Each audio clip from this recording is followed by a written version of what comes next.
Hey, this is Regina White Favors with Homeless Recovery Tips. So, I want to come to you with a particular topic when you are just transitioning out of homelessness and into housed status, or maybe you have lost a job and you are now returning to the workforce. You could have been a person who left a correctional facility and now you are entering society for the first time. And so it is your transition from being in one state of mind to another state of mind, and how important it is for you to take into consideration that you are your priority and you have to make yourself a priority when you are in transition.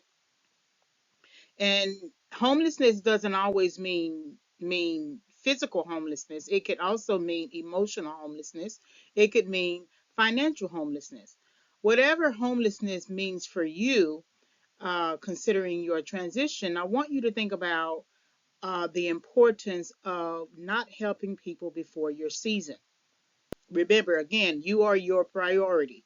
That means you need to make sure that you have secured yourself. There's another video on that where you secure yourself. You make sure that you get the job that you need to get. You put back some money. You save towards an apartment. You pay bills. You do whatever you need to do to secure yourself so that you don't uh, become a victim of your circumstances again. So that's why it is important not to help people before your season, because your season is in transition. You are in the middle of a transition. So it's important for you to understand that whatever represents transition for you.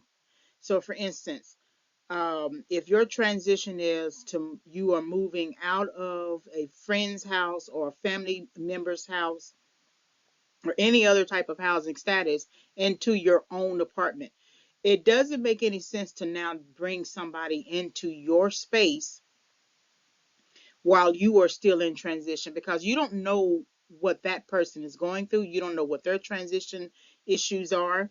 They may still have the mindset of partying and doing drugs and having people over and entertaining and doing everything but being productive. In fact, they may believe doing all those things I just named as productivity for them. When you're trying to live a sort of quiet solitude life until you can get your bearings, until you can figure out what your rhythm is, until you can figure out what stability means for you. That's why I say you need to secure yourself. That means that you need to move from a state of instability, chaos, toxicity, hostility, um, any sort of state of mind where there was some form of instability. You need to move out of that state of mind to stability, because that's the only way that you'll be able to sustain your life, to sustain what you need to do going forward. So do not help someone before the season, meaning if you were in a financial situation and you started to you set the goal to pay off your credit cards, and now you are at a point where you are close to paying them off. Continue in that season before you go and dole out money to anybody. You don't have the money to give to someone. I always note this, and this is something that I had to learn much later in life, that if your rent is $1,200 and you also have $1,200 in the bank account, that doesn't necessarily mean that you have $1,200 to give to a friend in a time of need. It is better for you to not volunteer your finances and let that person figure out a way to get it done, because if the person didn't have access to you to get it done, how would they get it done? Many people go and pawn a TV. They go and pawn a computer. They do what they have to do. A lot of people do not ask for much. The people who ask a lot from you are people who are not willing to try to figure it out on their own. They are only willing to sort of use you or plan their life around your finances. And so if financial issues is a thing for you that you want to conquer and sustain a better understanding of, don't volunteer your money. Don't volunteer before the time. In fact, if you're the kind of person who feels like you still need to help somebody, then look at the situation like this. Whatever the costs are for you, whether it's shelter costs, small business costs, any type of costs. Whatever the costs are for you, make sure you have three times that amount in the bank. So if your rent is $1,200, make sure you have $3,600 in the bank.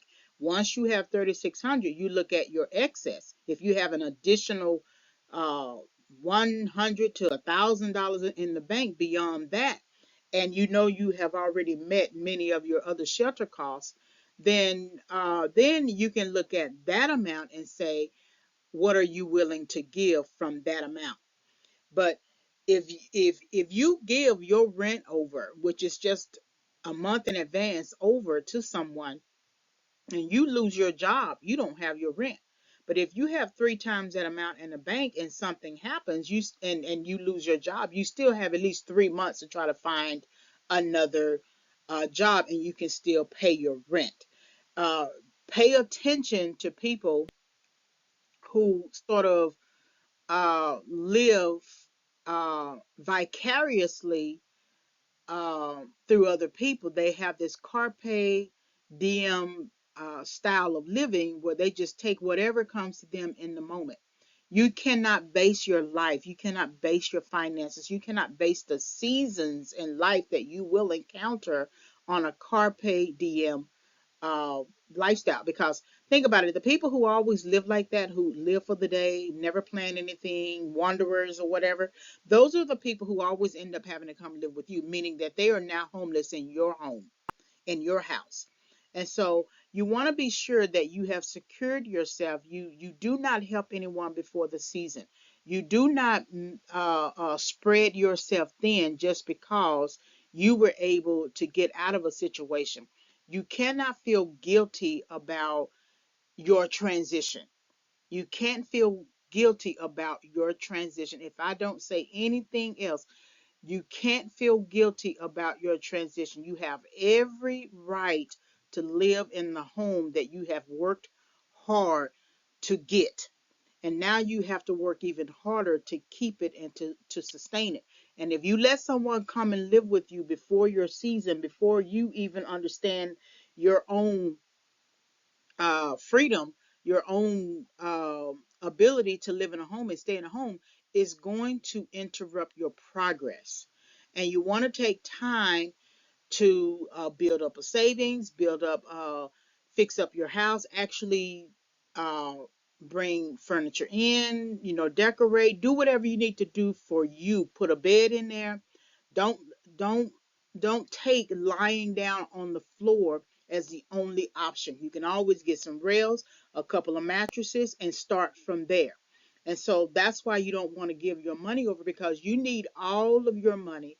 You need all of your mental faculties. You need all of your emotions, your psychology, your spirit, man. You need all of that to sustain you during transition. So do not help anyone before your season.